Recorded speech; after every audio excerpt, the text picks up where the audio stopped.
urges stronger institutions partnerships for economic growth in River State. INEC to begin ward-level voter registration across River State. Senate to hold briefing on U.S. strikes in Nigeria. On the foreign scene, China executes 11 members of Myanmar scam mafia. I'm Ifechukwu Muonyili with the news. Now, River State Governor Muonyili Ifechukwu says the state government will adopt strategic planning, strengthen institutions and build partnerships to place economic development at the center of governance. Governor Fubara made this known on Wednesday at a one-day seminar organized by the Rivers Entrepreneurs and Investors Forum in Port Harcourt. It was represented at the event by the Deputy Governor, Professor Ngozi Odu. According to the governor, River State has faced several challenges in recent times, but is deliberately turning those challenges into opportunities for growth. He noted that sustainable economic development can only thrive in an environment where institutions are responsive and government policies remain stable. Government alone cannot drive economic transformation. It requires the collective effort of policymakers, entrepreneurs, investors, and civil society. Our role as government is to create an enabling environment, one characterized by peace and security, transparent regulations, infrastructural development, and policies that will encourage innovation and attract both local and foreign investments. Governor Fubara assured that the state government is committed to improving the ease of doing business and working closely with investors to stimulate economic growth and reduce unemployment. The insights and recommendations that will emerge from today's deliberations will no doubt contribute meaningfully to our shared goal of restoring River State as a preferred destination for business and investment. With this type of forum, I think it will serve as a stimulus. We want to hit the ground running on issues that have to do with investment and investors being attracted to River State. Because if Lagos can get to where they are today, I don't think we should be where we are. So let this be a wake-up call. On his part, President of the Rivers Entrepreneurs and Investors Forum, Ibifiri Bob Manuel, appealed to political leaders in the states to put aside their differences and unite, stressing that unity is key to enabling River State to fully harness its economic potential. For us at the private sector, we really don't care what are your personal differences. You should all come together and work for the state. And in working for the state is working with the governor. We must all come together, work for one purpose. And if it means that we need to borrow the slogan of the Yoruba of Lagosians when they tell you, Eko Onibaje. Regardless of what happens, Lagos will never go bad. So we should change that slogan for Eko Onibaje to River State Onibaje. It should never go bad. While speaking at the same event as the keynote speaker, the managing director of the Nigerian Export-Import Bank, Abubakar Bello, said Rivers entrepreneurs require not just a friendly environment, but liquid, accessible, and affordable capital. He said Nexim Bank is bridging the maritime logistic gap with the establishment of a regional shipping line that will bypass the international shipping lines.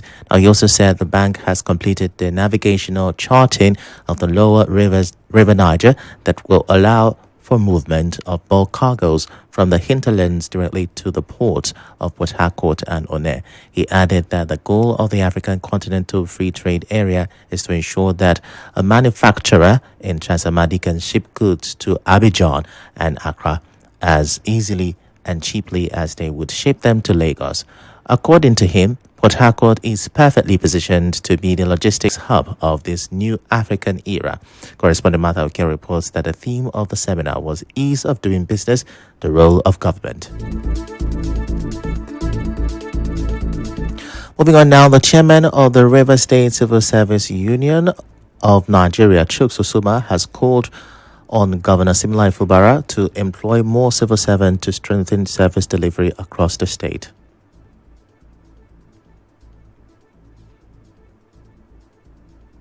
Now, Osuma made the appeal in an interview with correspondent Sebi Uruware while commending the state government's plan to recruit 5,000 teachers. He described the move as a positive step toward addressing manpower shortages in the education sector.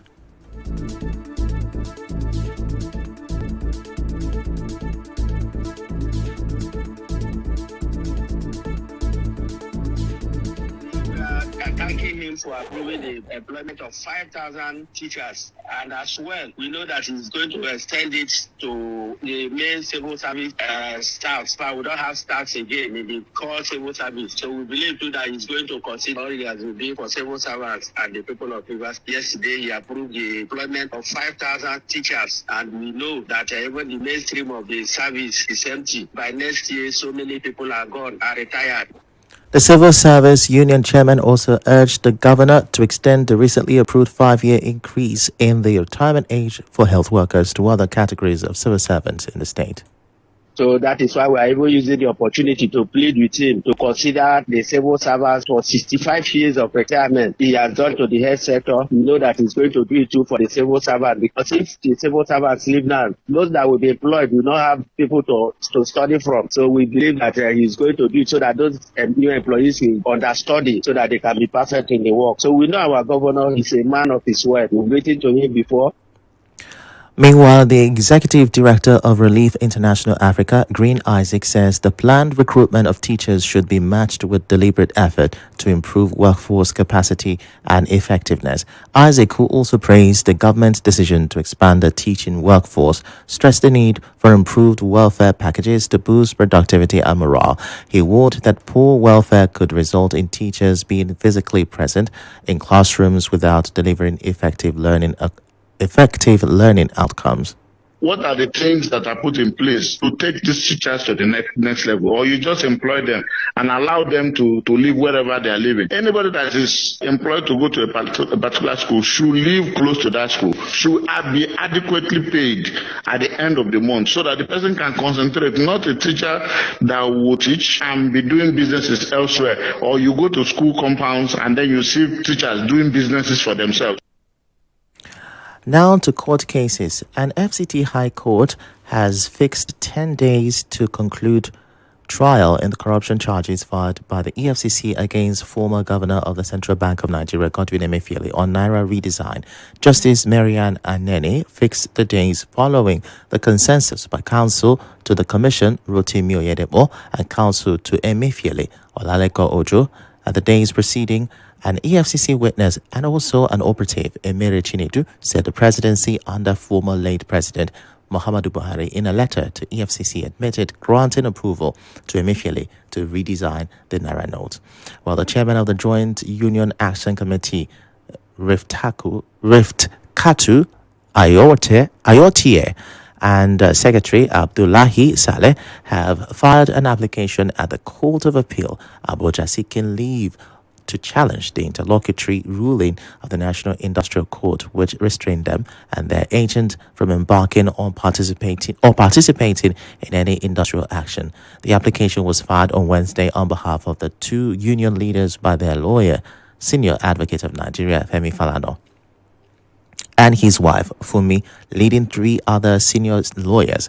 In the application, the union leaders are seeking an order to stay the execution of the ruling of Justice Emmanuel Subelim of the National Industrial Court granted on Tuesday, which ordered workers on the payroll of the FCTA to suspend the strike. Justice Subelim held that once a dispute has been referred to the National Industrial Court, any ongoing strike must cease pending the determination of the case. FCTA workers began an indefinite strike last week over authorities' failure to address long-standing labor and welfare demands. We're going on a quick break now. When we return, Senate President says tax laws not tampered with. Stay with us.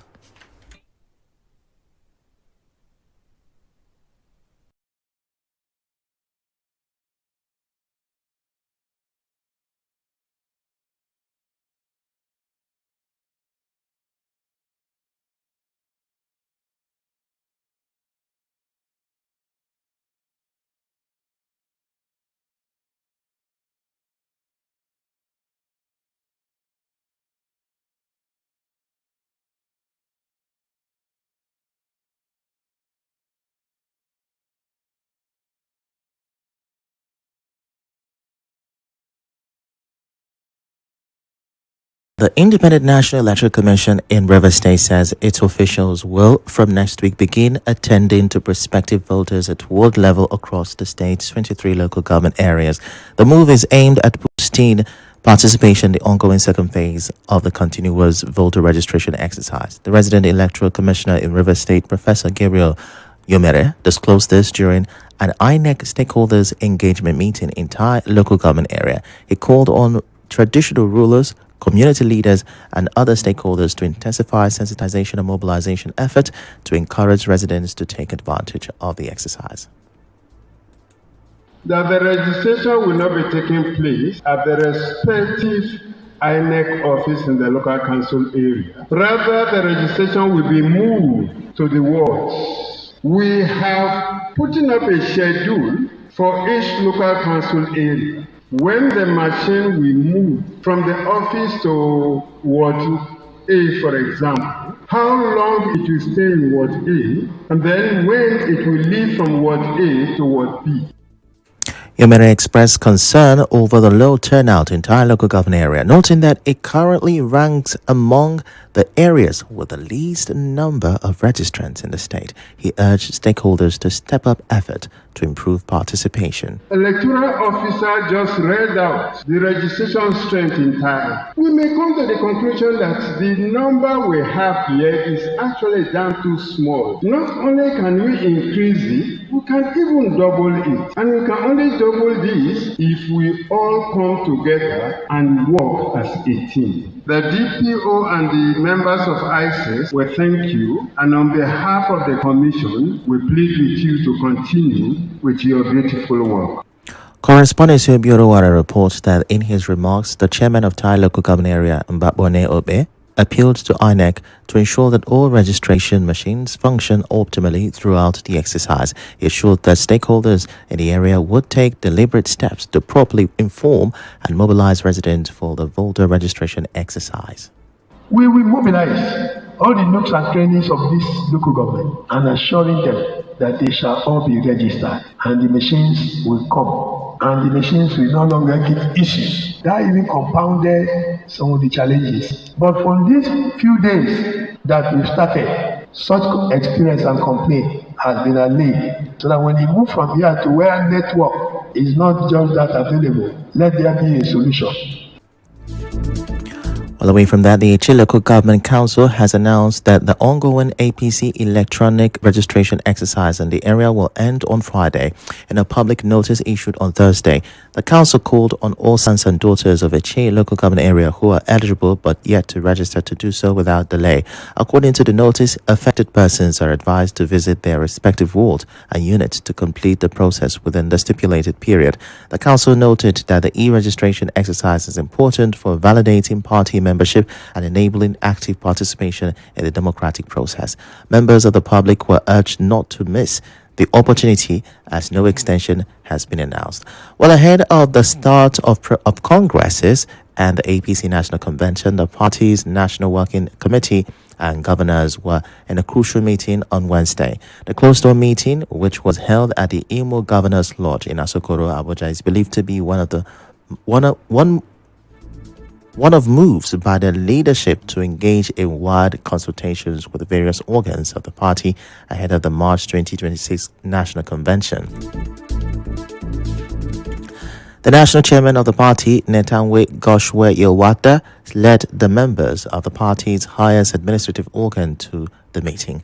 Though the agenda of the meeting was not made public, sources said the review of the ongoing electronic registration exercise, the conduct of ward and local government congresses, and other pressing national and party-related issues will dominate the proceedings. In a related development, the Senate has disclosed plans to hold an executive briefing over the December 25th U.S. airstrikes on terrorist targets in Sokoto State. It follows concerns raised by Senator Abdul Ningi on the alleged exclusion of the National Assembly from discussions preceding the operation, raising the issue under Order 42 Matters of Privilege during plenary. Senator Ningi, an opposition lawmaker representing Bauchi Central, argued that the air strikes amounted to an infringement on Nigeria's territorial integrity and should have involved legislative oversight. In his response, Senate President Godswill Akpabio said the Senate in an executive session but was unable to do so as planned. He said the closed-door briefing was postponed following the suspension of legislative activities in honor of the late Senator Godiya Akwashiki, who died on December 31st, 2025. In business now, Senate President Godswill Akpabio has dismissed claims that Nigeria's newly implemented tax laws were altered after passage by the National Assembly. Akpabio addressed the controversy during plenary on Wednesday following public concerns raised by a member of the House of Representatives, Abdul Samad Dakuku, who alleged discrepancies between the tax reform bills passed by lawmakers and the copies later made available to the public. He said any documents circulating outside the officially certified versions should be disregarded, as it does not represent the outcome of the National Assembly's deliberations. He noted that the versions gazetted and signed into law fully reflect legislative proceedings in both chambers. In entertainment now, popular American YouTuber iShowSpeed is set to receive a Ghanaian passport following his recent visit to the country during his Africa tour. In sports, the Confederation of African Football Disciplinary Board has sanctioned Senegalese coach Pape Thiaw for his unsupporting conduct during the AFCON finals. Morocco's defender Ashraf Hakimi was also sanctioned. And now, we bring you news from around the world. China has executed 11 members of a notorious family that ran scam centers in Myanmar. A court in Zhejiang province sentenced the Ming family members for crimes including homicide, illegal detention, fraud, and operating gambling dens last September. The Ming family was one of several clans that ran Myanmar's sleepy town of Lao Kaing, close to the border with China. Their scam empires came crashing down in 2023 when they were detained and handed over to China by ethnic militias that had taken control of Lao Kaing in the ongoing civil war.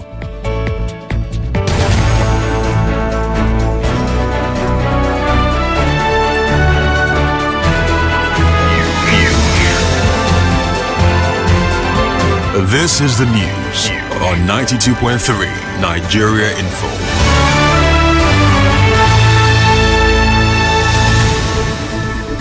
On the news this afternoon, you heard Governor Fubara has pledged stronger institutions and partnerships for economic growth in River State. You also heard that INEC will begin ward-level voter registration across River State. We also told you that the Senate will hold briefing on U.S. strikes in Nigeria. On the foreign scene, China has executed 11 members of the Myanmar scam mafia. The news was edited by Martha Okiri. To reach the news team, send an SMS or WhatsApp to 0808 721 7215. I'm Ifechukwu Muonyili. Many thanks for listening.